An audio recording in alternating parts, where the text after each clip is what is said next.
बंगाल के विधानसभा चुनावों में इस बार मुकाबला बीजेपी वर्सेस टीएमसी का है। लेकिन करीब 10 साल पहले जो बीजेपी बंगाल के चुनावी नक्शे से गायब थी, वो कैसे इतनी बड़ी प्लेयर बन गई? तो इसका श्रेय जाता है बीजेपी के राष्ट्रीय महासचिव कैलाश विजयवर्गीय को।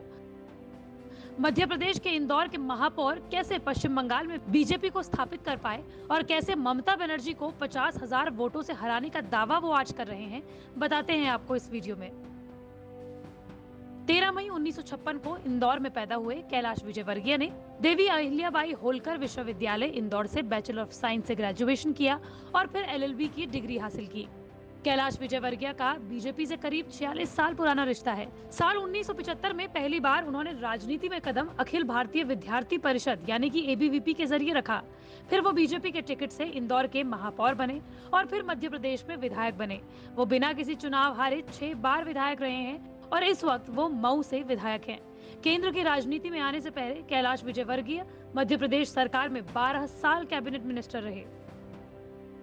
कैलाश विजयवर्गीय के राजनीतिक करियर में उछाल तब आया जब हरियाणा विधानसभा चुनावों के लिए उनको बीजेपी का चुनाव प्रभारी बनाया गया।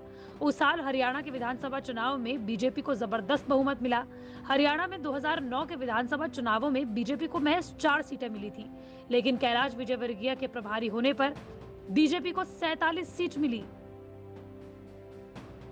इस जीत से तय था कि भविष्य में केंद्रीय स्तर पर उन्हें महत्वपूर्ण भूमिका मिल सकती है और जून 2015 में ऐसा ही हुआ। बीजेपी के तत्कालीन अध्यक्ष अमित शाह ने उन्हें पार्टी का राष्ट्रीय महासचिव नियुक्त कर दिया। हरियाणा में उनके धमाकेदार प्रदर्शन के बाद पश्चिम बंगाल में भी उन्हें पार्टी का प्रभारी बना दिया गया। हालांकि बीजेपी के लिए बंगाल का सपना दूर था, क्योंकि 2011 के विधानसभा चुनावों में बीजेपी को 0 सीटें मिली थी।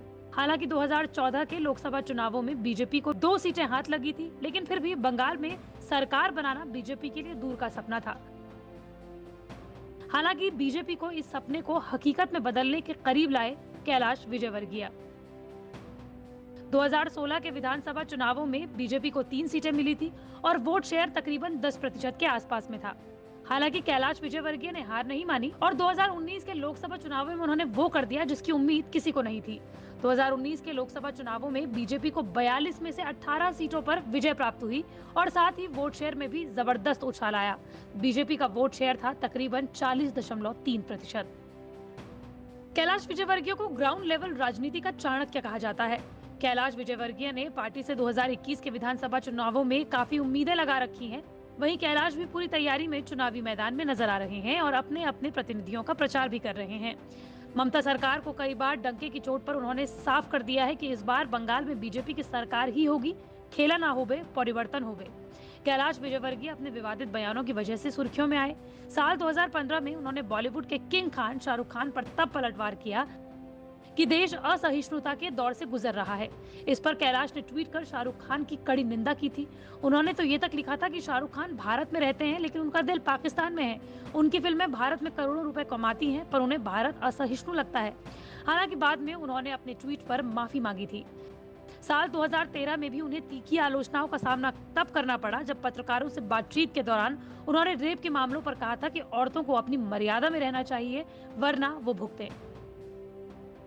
हालांकि 2021 के विधानसभा चुनाव कुछ अलग हैं। बीजेपी को बंगाल की रेस में लाने का श्रेय कैलाश विजयवर्गीय को ही जाता है।